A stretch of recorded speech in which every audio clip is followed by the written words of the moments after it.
Today, we are continuing our Ruger series Predator Gen 2 build. So, I know it's been a while. I've taken forever to put this out, but it's time.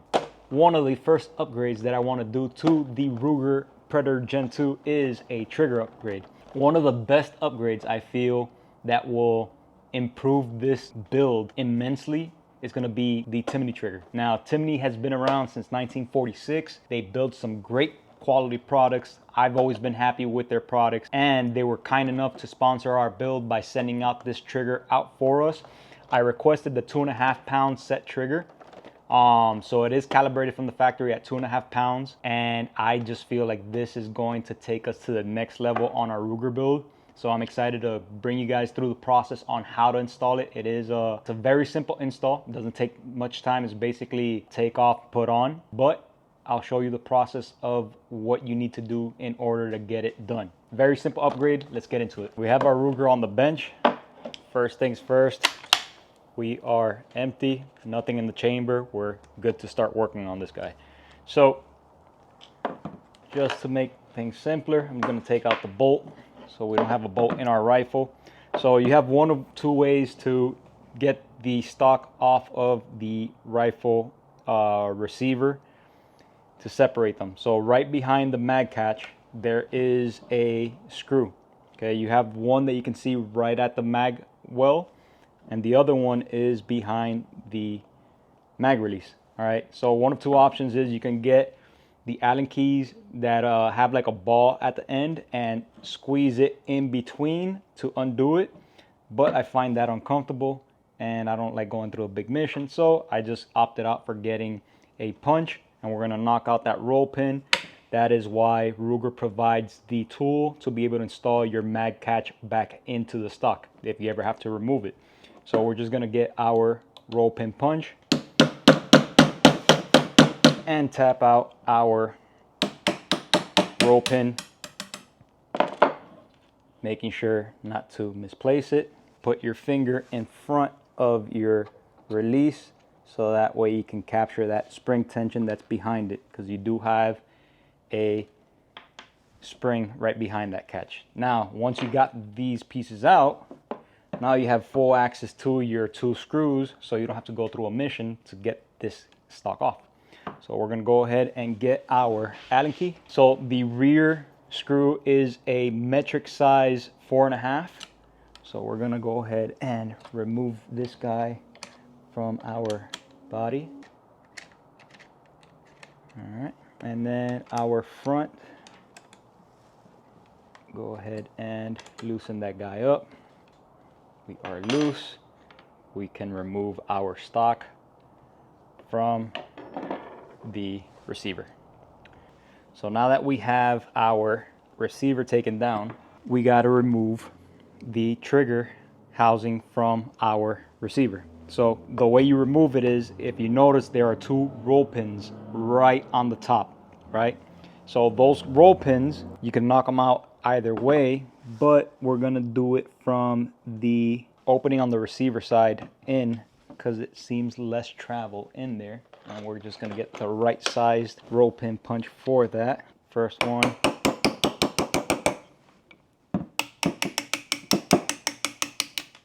Knock it out. Don't lose it. And the rear roll pin comes out same way. Nice little taps. All right. So we got both of our roll pins. Remove our punch, and our trigger assembly comes right out. All right, so we're gonna put this guy aside because we don't need him right now. So if you notice on the trigger pack, we have an E-clip on the right hand side, and on the left hand side we have our safety selector. We have our transfer rod, which is connected to our safety. So this is basically what actuates our safety on, off, and neutral position, right? So right behind here, if you see, there's three little cutouts or drilled out holes. That's where the detent and spring right below it is actually actuating and stopping on each one. We're gonna break out our new trigger from the good people over at Timney, and got that sexy thing on the table now. curiosity, I just want to see if there's a weight difference on this before we install it. We got our base unit from factory weighing in at 3.88 ounces. All right. And Timney comes in at 2.05. Now, obviously, we still got to put in our transfer rod, safety, and the little arm to control that. But I don't think it'll add much weight, but we'll figure it out now once we transfer everything over. But just the unit itself is 2 ounces, 2.05 ounces on it. So let's transfer over everything and see if it's still as light as we are. But we're basically 1.8 ounces less than the factory unit. So we're shaving a little bit of weight on it. First thing we want to do is we're going to take off our E-clip. To do so, we want to push in on our selector knob over here just to get some tension off of it, and then we're going to pull back on our E-clip to disengage it from the body. All right, so we got our E-clip out. Now we can flip it over. Remember, there's a plunger under this, so you want to lift up on this little arm right here. Okay, let's do this. Okay, remove that guy.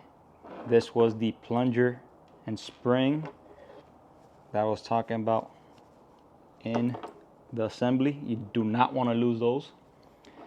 Then we can take out our transfer bar and our safety itself. Okay, now we can get our new unit.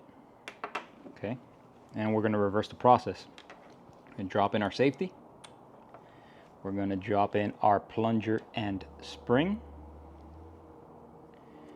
and that guy's going to go in that corresponding hole right there. Just drop that guy in. Okay, we're going to get our transfer bar, fish it through our safety switch. Then we're going to get our actual selector, put it through. All right, and then we're going to push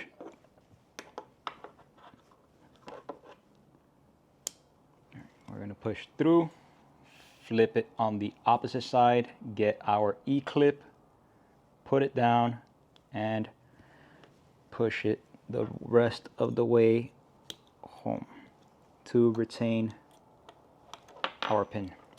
All right, now we're just gonna check our functions, make sure it moves freely, and we are good there. All right, so we were at 3.88 ounces originally with this setup, with all the safety stuff installed. On the Timney, 2.5 ounces, so 0.3 ounces, 0.38 ounces lighter with the Timney. So we're shaving weight. It's always a good thing.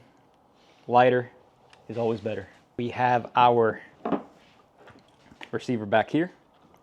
We're going to install our trigger, and then what we want to do is start.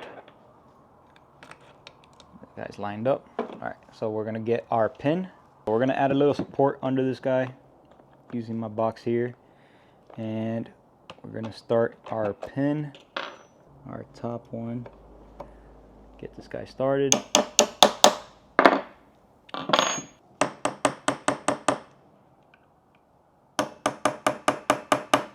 All right, so we got our trigger in. I'm gonna put in our bolt just to give it its first go, and safety works, neutral works, fire. Ooh. This is off the stock. Oh Lord. Yeah, this is gonna be good. This I'm excited for. I'm excited for this. All right, so let's get the stock back on. So now we got a trigger. I'm gonna put this guy back in to our stock. And get our Allen key, tighten up the front.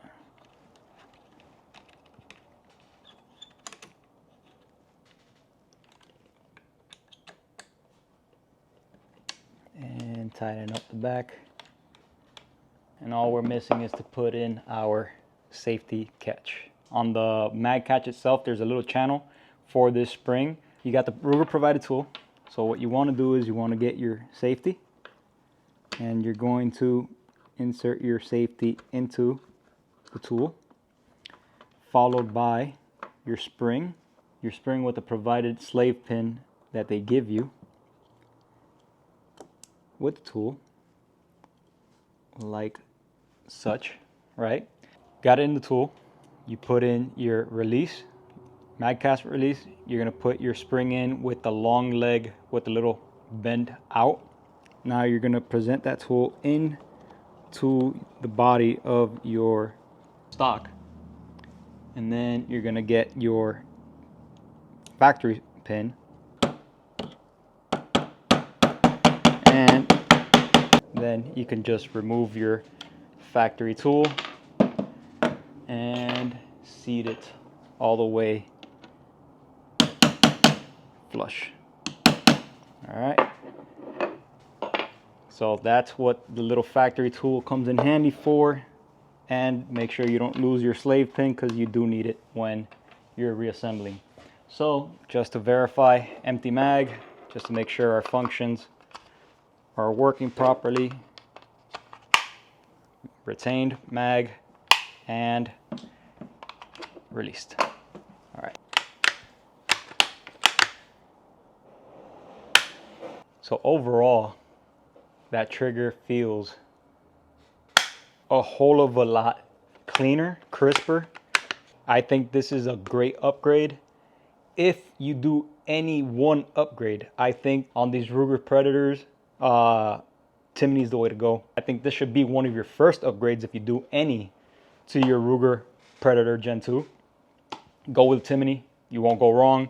Great company, stand behind their product, and amazing triggers. All right guys, so that brings us to the end of this video. Stay tuned for next Sunday, where we release more upgrades on the Ruger Predator Gen 2 build. We're gonna end up doing the chassis next, stock grips, and a couple little more upgrades, so stay tuned for that. If you like this video, hit the thumbs up. If you haven't done so already, hit the subscribe button, hit the little bell notification so YouTube lets you know when we release new content on our channel. As always, I'll leave links down below for all the tools and equipment that we use on our videos, and we'll catch you guys on the next one. Peace.